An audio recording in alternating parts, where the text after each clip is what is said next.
ஒரு கிராமத்தில் அமுதன் என்ற சிறுவன் இருந்தான். அவனுக்கு எல்லாவற்றையும் கேள்வி கேட்பது ஒரு பழக்கமாக இருந்தது. ஒரு நாள் அவன் தன் தாத்தாவிடம் ஒரு கேள்வி கேட்டான். தாத்தா, உலகில் எத்தனை இறைவன் இருக்கிறார்கள்? தாத்தா சிரித்தார். அமுதனை அழைத்துக் கொண்டு கோவிலுக்கு சென்றார். அங்கே சிவன், விஷ்ணு மற்றும் பிரம்மா மூவரின் சிலைகளை காண வைத்தார். இங்கே 3 தெய்வங்கள் இருக்கின்றன என்றார் தாத்தா.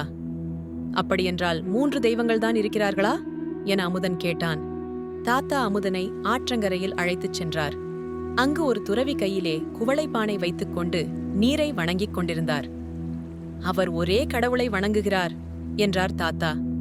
அப்படியென்றால் ஒரே இறைவனா என்று வியப்புடன் கேட்டான் அமுதன். அதற்குப் பிறகு தாத்தா அமுதனை ஒரு மடாலயத்திற்கு அழைத்துச் சென்றார்.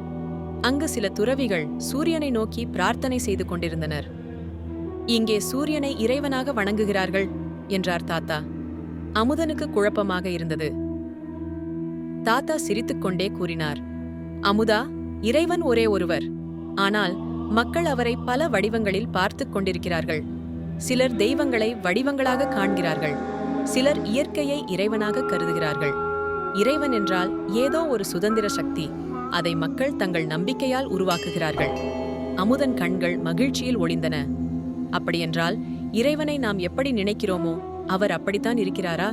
தாத்தா சமாதானமாக கூறினார். ஆமாம் மகனே, இறைவன் ஒரே சூரியன். ஆனால் அவன் ஒவ்வொரு கடலிலும் வெவ்வேறு பிரதிபலிப்பை பெறுகிறார். அதுபோலவே உலகின் இறைவனின் எண்ணிக்கை என்பது நம் கண்களுக்கு எப்படி தோன்றுகிறதோ அப்படித்தான். அன்று முதல் அமுதன் இறைவனைப் பற்றி தனக்கெனவே ஒரு தெளிவை உருவாக்கிக் கொண்டான். இறைவன் என் இதயத்தில் இருக்கிறார். அவர் ஒவ்வொருவருக்கும் வேறுபட்டவாறு தோன்றலாம். ஆனால் அவர் ஒரு மாபெரும் சக்தி என்பதை புரிந்து கொண்டான்.